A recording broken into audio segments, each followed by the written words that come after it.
Jessica Chen never talked about her military service.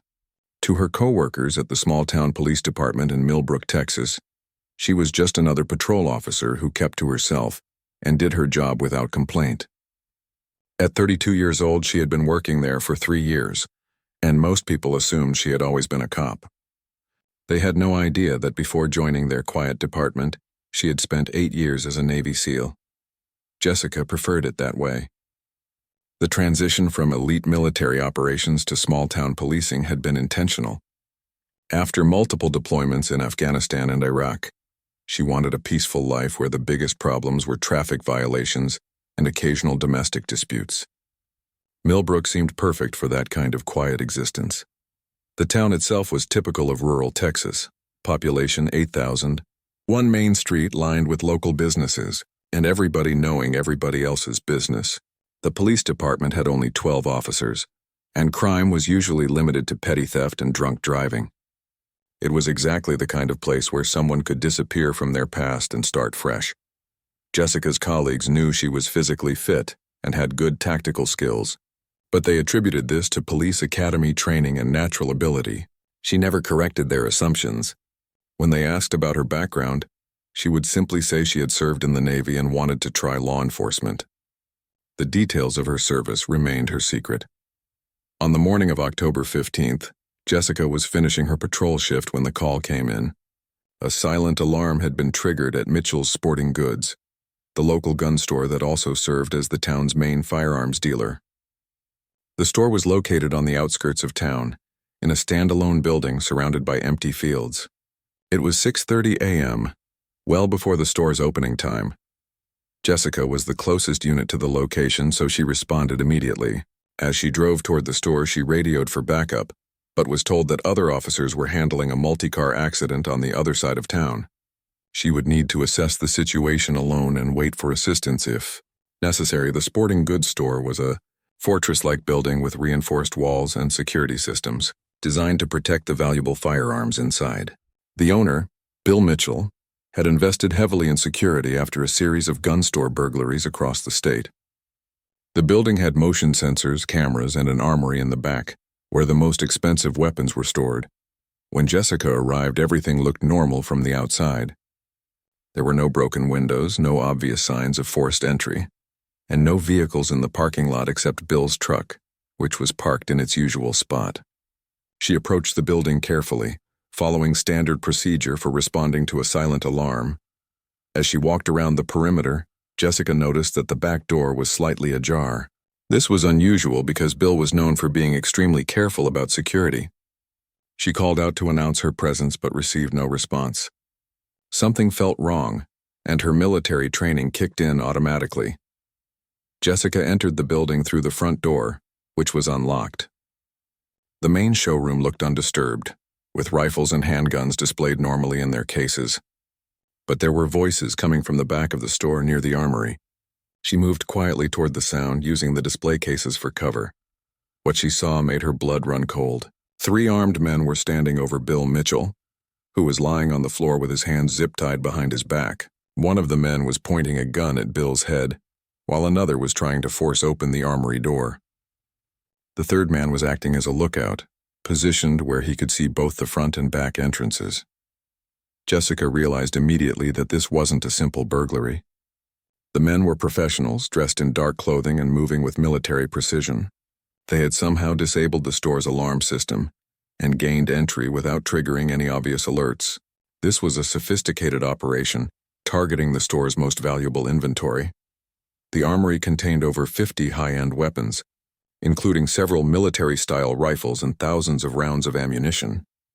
If these criminals succeeded in their robbery, they would have enough firepower to supply a small army. Jessica knew she couldn't wait for backup. Bill's life was in immediate danger, and the situation was escalating quickly. As she observed the scene, Jessica heard one of the men threatening Bill. "The combination. Old man, or we start breaking bones," the apparent leader said. Bill was refusing to cooperate, probably knowing that once he gave them access to the armory, they would likely kill him to eliminate witnesses. Jessica faced an impossible decision. She was outnumbered 3-1, and the criminals were heavily armed. Standard police procedure would be to call for backup and establish a perimeter, but there wasn't time for that. Bill would be dead long before help arrived, and the criminals would escape with enough weapons to cause massive damage. Her Navy SEAL training told her that surprise was her greatest advantage. The criminals didn't know she was there, and they weren't expecting resistance from a single police officer. If she could create enough confusion and chaos, she might be able to save Bill and prevent the robbery. But Jessica also knew that once she acted, there would be no going back.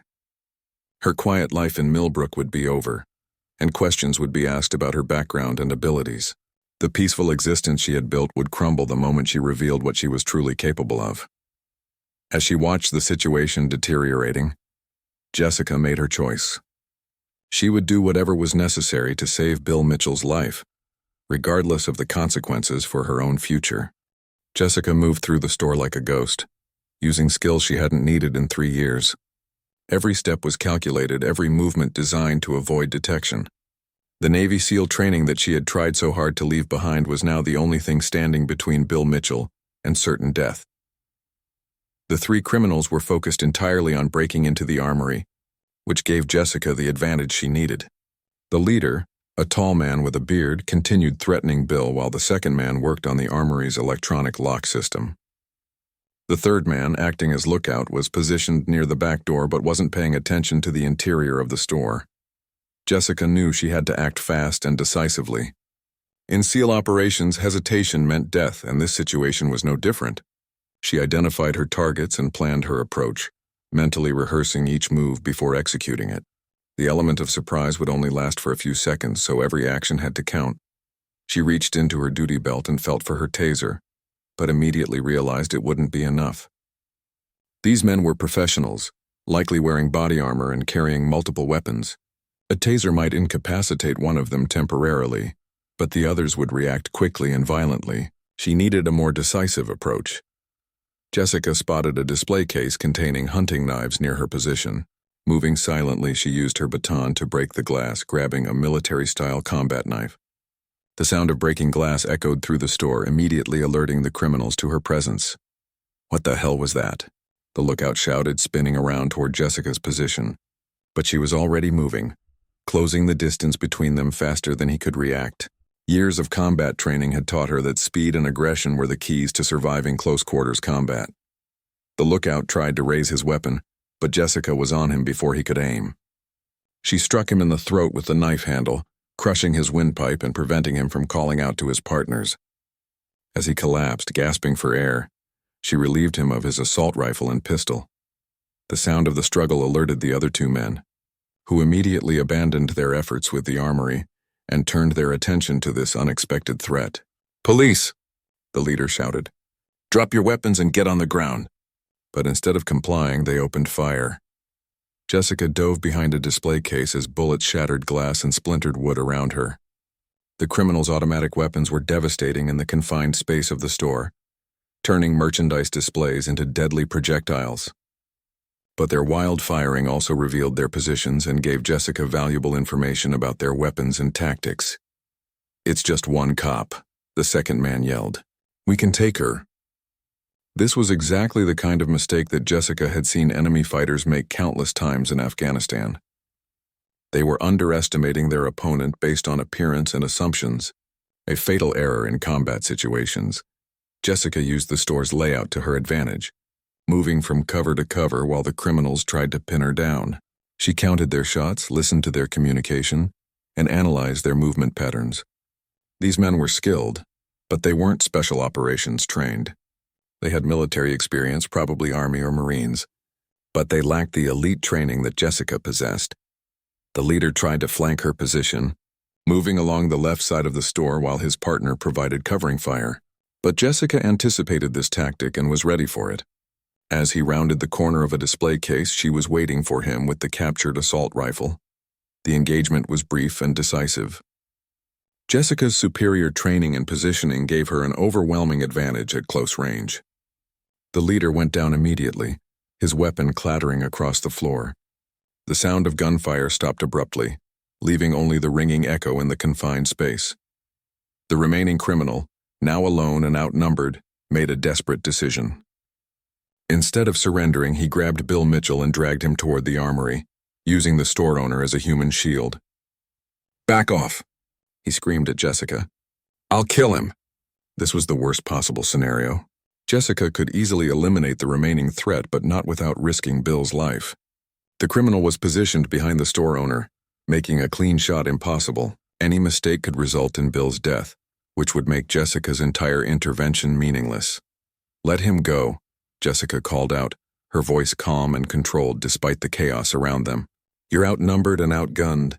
This is over." But even as she spoke, she was analyzing the situation and looking for opportunities. The criminal was panicking, his breathing rapid and his movements erratic. Fear was making him unpredictable, which was dangerous for everyone involved. He kept glancing between Jessica and the armory door, clearly torn between escaping and completing his original mission. "You don't understand," he shouted. "We need those weapons. People are counting on us." This statement revealed something important about the criminal's motivation. This wasn't just a robbery for profit. They were stealing weapons for a specific purpose, possibly to supply other criminal activities. Jessica began moving slowly toward the criminal's position, keeping her weapon trained on him while looking for an opening. She needed to get close enough to guarantee Bill's safety while preventing the criminal from accessing the armory. The next few minutes would determine whether her intervention had been successful or whether she had simply delayed an inevitable tragedy. The store was now a war zone, with shattered glass, bullet holes, and overturned displays scattered everywhere. The peaceful small-town police officer that Jessica had tried to become was gone, replaced by the lethal warrior she had been trained to be. There was no going back now. The standoff continued for what felt like hours, but was actually only minutes. Jessica maintained her position while the remaining criminal held Bill Mitchell as a human shield, his gun pressed against the store owner's temple. Sweat poured down the criminal's face as he realized his situation was hopeless, but desperation made him unpredictable and dangerous. "You killed my brothers," the man shouted at Jessica, his voice breaking with emotion. They were good men fighting for something bigger than themselves. This revelation told Jessica that these weren't random criminals. They were part of some kind of organized group with a mission they believed in. Jessica kept her voice calm and professional, drawing on hostage negotiation techniques she had learned in both military and police training. "I understand you're upset, but this doesn't have to end badly for anyone else. Let Mr. Mitchell go and we can talk about whatever brought you here." But the criminal wasn't interested in negotiation. His eyes kept darting between Jessica and the armory door, and she could see him calculating whether he could somehow still complete his mission. The electronic lock system his partner had been working on was still blinking, suggesting they had been close to breaking the code. "You don't know what you've done," he continued. "Those weapons were supposed to protect innocent people from government tyranny. We're patriots, not criminals." His political motivation explained the professional nature of their operation and their willingness to fight to the death rather than surrender.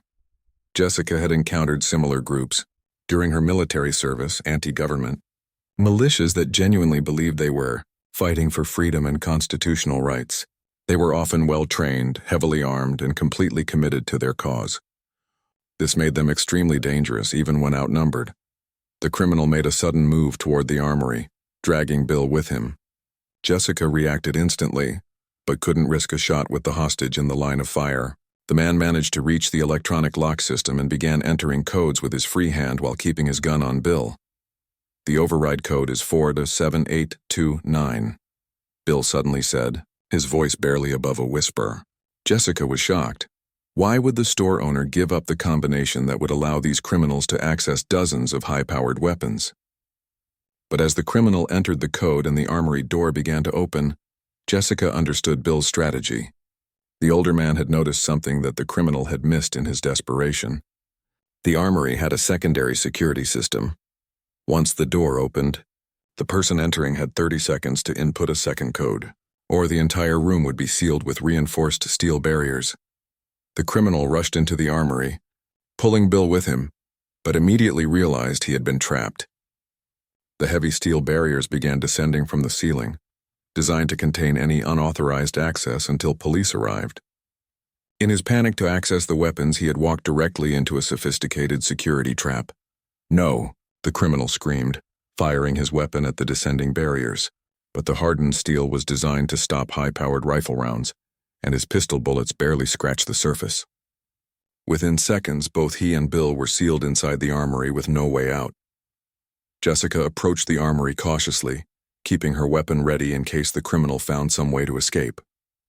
The barriers were now fully deployed, creating an impenetrable box around the armory's contents. She could hear muffled shouting from inside but couldn't make out specific words. The armory's intercom system crackled to life, allowing communication between the inside and outside. "Officer Chen," Bill's voice came through clearly. "I'm okay in here. The emergency release is behind the counter. Red button under the cash register. But don't activate it until backup arrives." Jessica was impressed by Bill's composure under pressure. Despite being held hostage and trapped in the armory, he was thinking clearly and providing tactical information. The store owner was obviously more than just a simple businessman.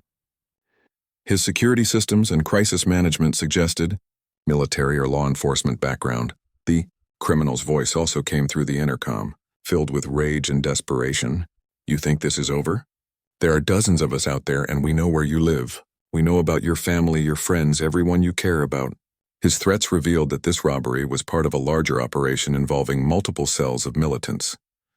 Jessica realized that stopping this robbery was only the beginning. If the criminal was telling the truth, there were other groups planning similar attacks on gun stores, police stations, and government facilities. The weapons they had tried to steal were intended for a coordinated assault on law enforcement and civilian targets. She began searching the bodies of the two criminals she had eliminated, looking for identification, cell phones, or other evidence that might reveal the scope of their organization. The first man carried a military-style radio and a smartphone with encrypted messaging apps. The second had detailed maps of the local area with police stations and government buildings marked. The evidence was disturbing. These men had been planning more than just a robbery. They were conducting reconnaissance for what appeared to be a coordinated attack on multiple targets throughout the region. Gun stores were just the first phase, intended to provide weapons for larger operations against law enforcement and government facilities. Jessica's radio crackled with the voice of Sergeant Murphy, her supervisor. "Chen, what's your status?" "We're getting reports of gunfire at your location." She could hear sirens in the distance as backup units finally arrived on scene. "Multiple subjects down, one barricaded with a hostage in the armory," Jessica reported, using standard police terminology. "Scene is secure, but we need FBI and ATF here immediately. This is bigger than a simple robbery." She knew that her quiet life in Millbrook was about to become much more complicated. As the first backup units arrived, Jessica prepared to explain how a routine silent alarm call had turned into a major counterterrorism operation. She would need to reveal at least some of her military background to explain her actions, but she wasn't ready to tell the full truth about her Navy SEAL service. The criminal in the armory continued making threats and demands through the intercom, but his situation was hopeless. He was trapped in a steel box with no weapons other than his sidearm and no way to escape. Eventually, he would have to surrender or face the consequences of his choices. The parking lot of Mitchell's Sporting Goods quickly filled with emergency vehicles. Local police, county sheriff's deputies, state troopers, and federal agents from the FBI and ATF converged on the scene. What had started as a simple silent alarm call was now being treated as a domestic terrorism incident, with potential connections to larger extremist networks. FBI. Special Agent Sarah Williams took command of the scene, immediately recognizing the sophisticated nature of the operation. The three dead criminals were carrying military-grade equipment, encrypted communications devices, and detailed intelligence about local law enforcement facilities. This wasn't the work of amateur criminals. It was a professional military-style operation. Jessica found herself in an uncomfortable position. Her colleagues were looking at her with a mixture of amazement and confusion, trying to understand how their quiet patrol officer had single-handedly eliminated three heavily armed men. Sergeant Murphy pulled her aside for an initial debriefing, his expression serious and concerned. "Chen, I need you to walk me through exactly what happened here," Murphy said. "From the beginning, and don't leave anything out." Jessica knew this moment would come, but she still wasn't prepared for it. Her carefully constructed civilian identity was about to crumble under scrutiny. She provided a tactical account of the engagement, describing her movements and decisions in clinical detail. But Murphy was an experienced police supervisor, and he immediately recognized that her actions went far beyond standard police training. The precision of her shots, her tactical movement, and her ability to handle multiple armed suspects suggested military special operations background. "Officer Chen," Agent Williams interrupted, having overheard part of the debriefing, "I need to speak with you privately. Your actions here today were exceptional. I'd like to understand your background and training." Jessica's stomach dropped, knowing that federal scrutiny would inevitably reveal her Navy SEAL service. Inside the armory, the situation remained tense. The trapped criminal had stopped making threats and was now demanding to speak with a lawyer and a representative from various militia organizations. Bill Mitchell remained calm, using his knowledge of the armory's systems to keep himself safe while providing information to law enforcement through the intercom. "His name is Derek Morrison," Bill reported. "He's been ranting about government overreach and constitutional violations. Says he's part of something called the Constitutional Liberation Front. Claims they have cells in 6 different states planning coordinated attacks on law enforcement. This information sent shockwaves through the command post that Agent Williams had established in the parking lot. The Constitutional Liberation Front was a known domestic terrorist organization that the FBI had been tracking for over a year. They were responsible for several attacks on government facilities and had been suspected of planning larger operations. Jessica's intervention had potentially disrupted a major terrorist plot, but it had also exposed her own carefully guarded secrets. Agent Williams began asking detailed questions about her military service, and Jessica found herself having to reveal more and more about her background. The truth was inevitable, but she still tried to minimize the details. "I served in the Navy for 8 years, Jessica said carefully. "Special operations. I prefer not to discuss the details, but my training included counterterrorism and close-quarters combat." This was a massive understatement, but she hoped it would satisfy Williams' curiosity without revealing the full extent of her capabilities. Agent Williams wasn't fooled. She had worked with special operations personnel before and recognized the signs of elite training. Jessica's tactical awareness, weapon handling, and combat effectiveness suggested Navy SEAL training, which made her an incredibly valuable asset for the investigation that was just beginning. "Officer Chen, I think we need to have a more detailed conversation about your background," Williams said. "What happened here today may have prevented a major terrorist attack, but we need to understand the full scope of what these people were planning. Your unique experience could be crucial to stopping them." Meanwhile, tactical teams were working to safely extract Bill Mitchell from the armory without giving Derek Morrison any opportunity to escape or harm his hostage.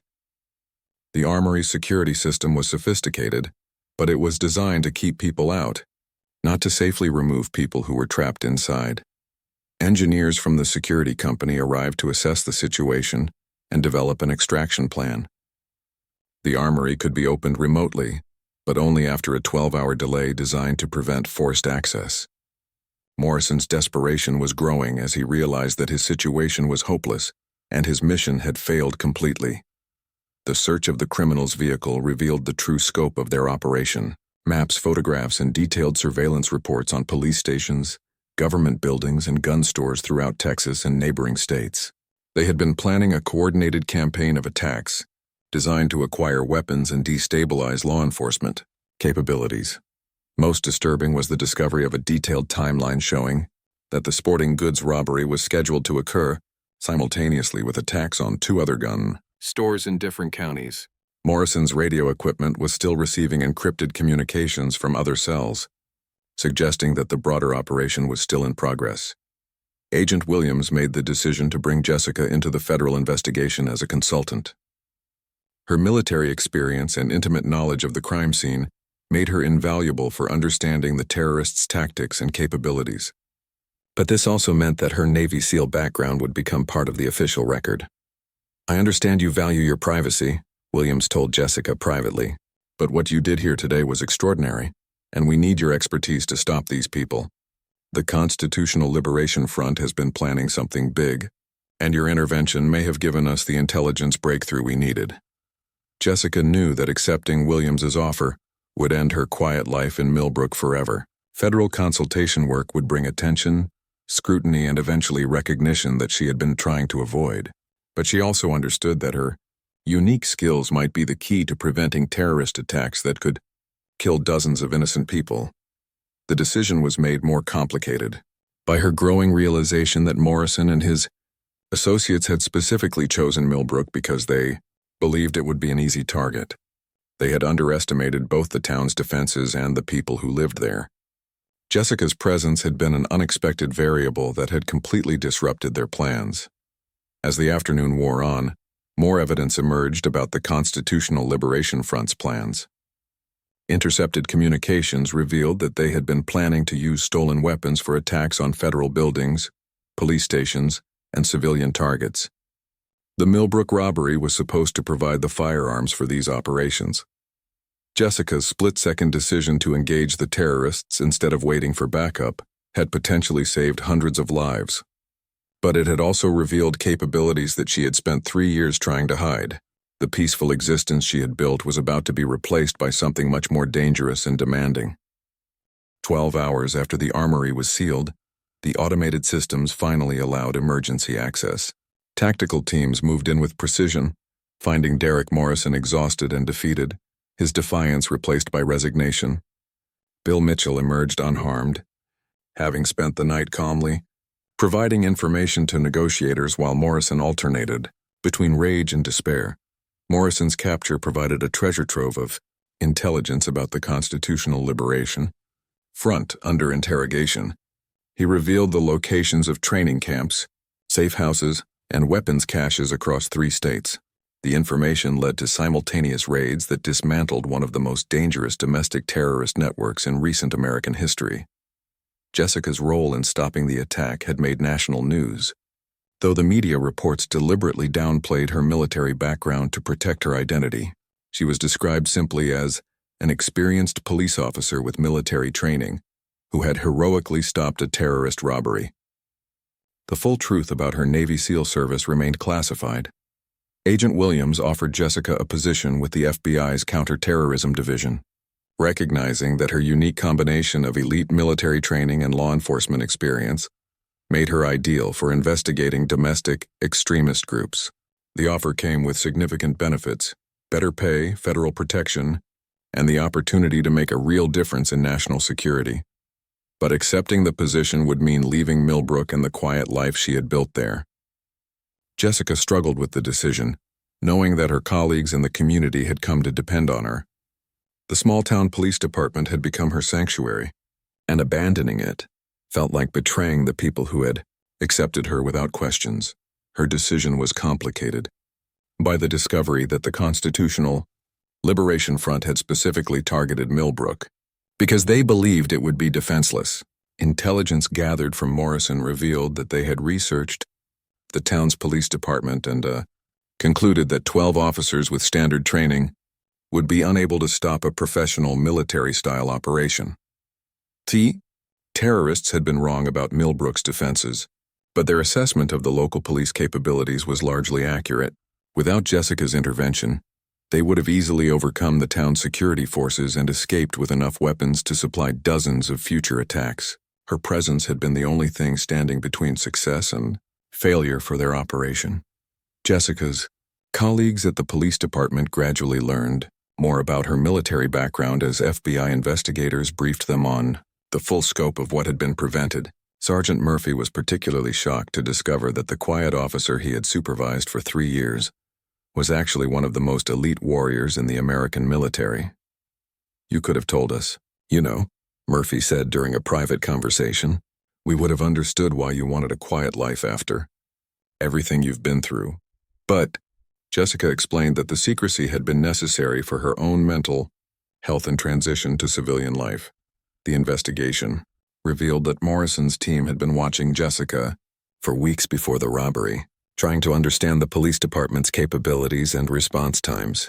They had observed her patrols, noting her physical fitness and tactical awareness, but had dismissed her as a potential threat because of her small stature and quiet demeanor. Security footage from businesses around town showed the terrorists conducting surveillance operations, photographing police vehicles and timing response patterns.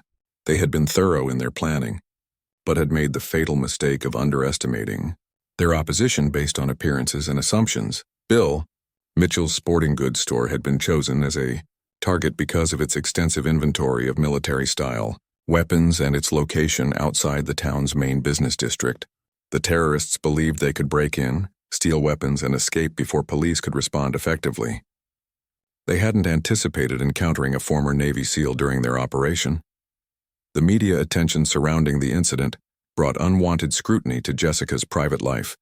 Despite efforts to protect her identity, reporters began investigating the heroic police officer who had stopped the terrorist attack, and it was only a matter of time before her full military record would be discovered and publicized. Jessica Made her decision during a community meeting. where local residents gathered to thank her for her heroic actions. Standing before people she had served and protected, she realized that her obligation extended beyond personal comfort. The skills and experience that had saved Millbrook could prevent similar attacks elsewhere. "I've been offered a position with the FBI," she announced to her colleagues at the police department. "I believe I can do more good working on counterterrorism investigations than I can patrolling these quiet streets. But leaving Millbrook is the hardest decision I've ever made." Her departure from the small-town police department was emotional, but understood. The community held a ceremony to honor her service, with residents expressing gratitude for her protection and understanding of her need to serve a larger purpose. Even in leaving, she was making a sacrifice for the greater good. Agent Williams welcomed Jessica to the FBI's counterterrorism division with enthusiasm and respect. Her first assignment involved investigating other cells of the Constitutional Liberation Front, using intelligence gathered from Morrison's interrogation to identify and neutralize additional terrorist threats. Jessica's unique perspective as both a combat veteran and a police officer proved invaluable in understanding how domestic extremist groups recruited members and planned operations. She could think like both a terrorist and a law enforcement officer, anticipating tactics and identifying vulnerabilities that others might miss.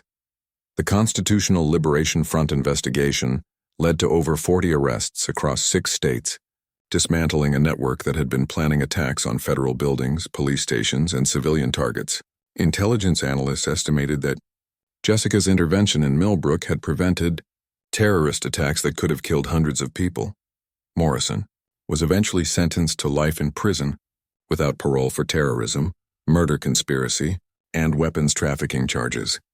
During his sentencing hearing, he expressed no remorse for his actions, claiming that he had been fighting against government tyranny and that others would continue his mission. Jessica attended the sentencing hearing, sitting in the gallery as Morrison was led away in chains. She felt no satisfaction in his punishment, only relief that a dangerous individual had been permanently removed from society. The experience reinforced her commitment to preventing similar attacks before they could be attempted. Her work with the FBI brought new challenges and dangers, but also the satisfaction of knowing that her skills were being used to protect innocent people. The quiet life she had sought in Millbrook had been replaced by something more demanding, but ultimately more meaningful. The small town of Millbrook installed a memorial plaque honoring Jessica's service, describing her as a guardian who stood watch when danger came calling.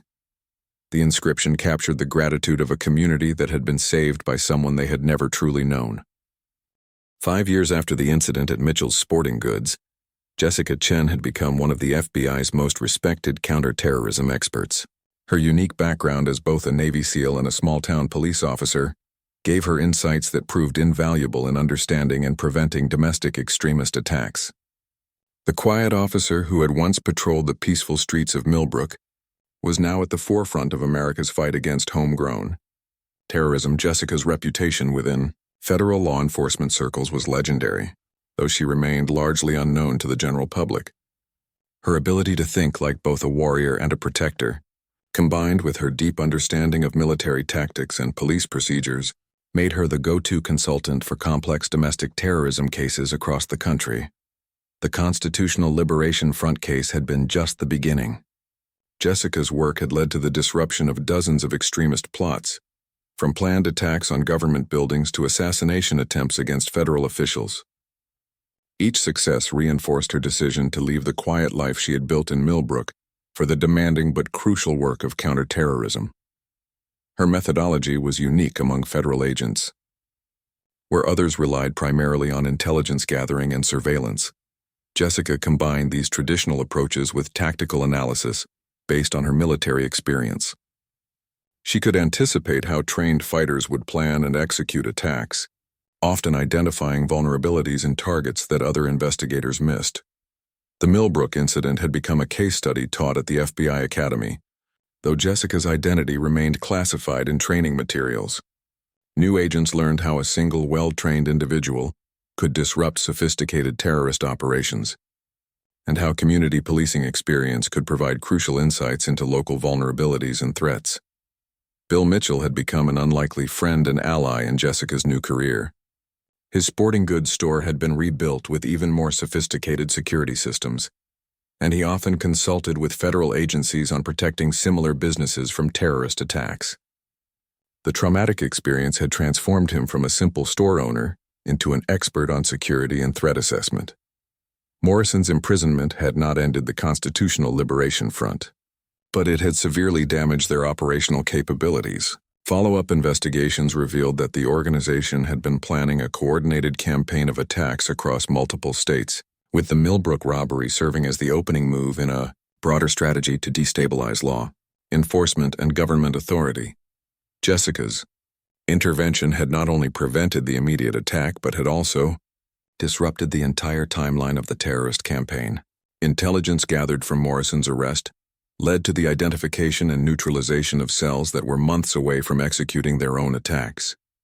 The ripple effects of her split-second decision to engage the terrorists continued to save lives years later.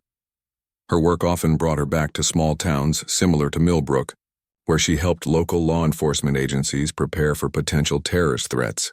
These communities reminded her of the life she had given up, and she sometimes wondered if she had made the right choice in leaving the peaceful existence she had built. But doubts disappeared whenever she received intelligence about a prevented attack or successfully disrupted a terrorist plot. The skills that had made her an effective small-town police officer were the same ones that made her invaluable in counter-terrorism work: attention to detail, understanding of community dynamics, and the ability to see threats that others might miss. Jessica's colleagues at the FBI respected her tactical expertise and investigative insights, but they also appreciated her humanity and connection to the communities they were working to protect. Unlike agents who had spent their entire careers in federal law enforcement, Jessica understood the perspective of local police officers and civilian populations. The media had eventually discovered her identity and military background, leading to feature articles about the SEAL who stopped a terrorist attack. But Jessica avoided publicity, preferring to let her work speak for itself. She had learned that effective counterterrorism required anonymity and the ability to blend into different environments. Her relationship with the Millbrook Police Department remained strong, with Jessica returning periodically to provide advanced training and threat assessment updates. The small department had become something of a model for rural law enforcement preparedness, largely due to the lessons learned from the terrorist incident. Sergeant Murphy, now Chief Murphy after his promotion, often told new recruits about the morning when their quiet patrol officer revealed herself to be one of America's deadliest warriors. The story served as a reminder that courage and skill could come from unexpected sources, and that every officer should be prepared to face extraordinary challenges. The armory at Mitchell's Sporting Goods had been preserved as evidence for years, but was eventually restored and reopened.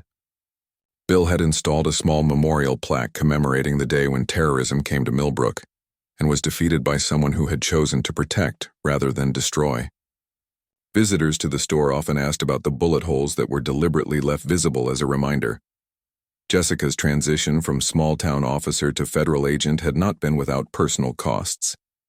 The demanding nature of counterterrorism work meant long hours, constant travel, and the ongoing stress of knowing that failure could result in mass casualties. The peaceful life she had sought in Millbrook seemed increasingly distant and unattainable, but she had found purpose in her new role that went beyond personal satisfaction. Every terrorist plot disrupted, every attack prevented, every extremist network dismantled represented lives saved and communities protected. The skills that had once been used in foreign conflicts were now defending American soil and American values. The Constitutional Liberation Front had eventually collapsed under the weight of arrests, prosecutions, and internal conflicts. Morrison's imprisonment had created a power vacuum that other extremist groups tried to fill. But federal law enforcement was now better, prepared to identify and counter these threats before they could mature into operational capabilities. Jessica's expertise had become so valued that she was frequently invited to speak at international counterterrorism conferences, sharing insights about domestic extremism with allies around the world.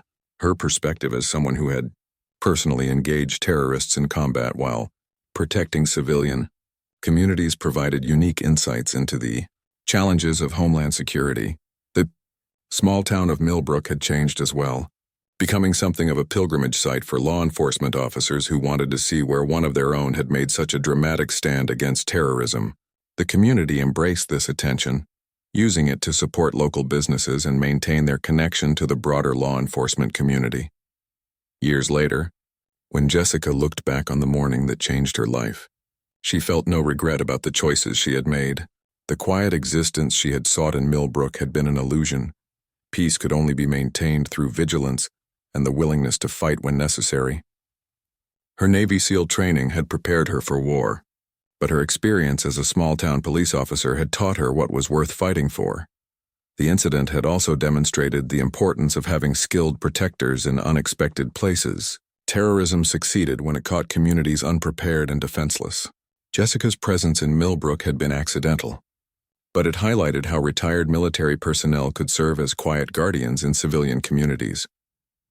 Today, Jessica continues her work with the FBI, leading investigations into domestic terrorism while training the next generation of counterterrorism specialists.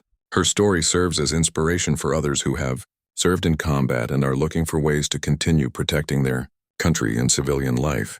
The 3 terrorists who died in Mitchell's Sporting Goods became case studies in the failures of extremist ideology and planning. Their sophisticated preparation had been undone by a single unexpected variable: the presence of someone who was more skilled, more determined, and more committed to protecting innocent life than they were to causing destruction.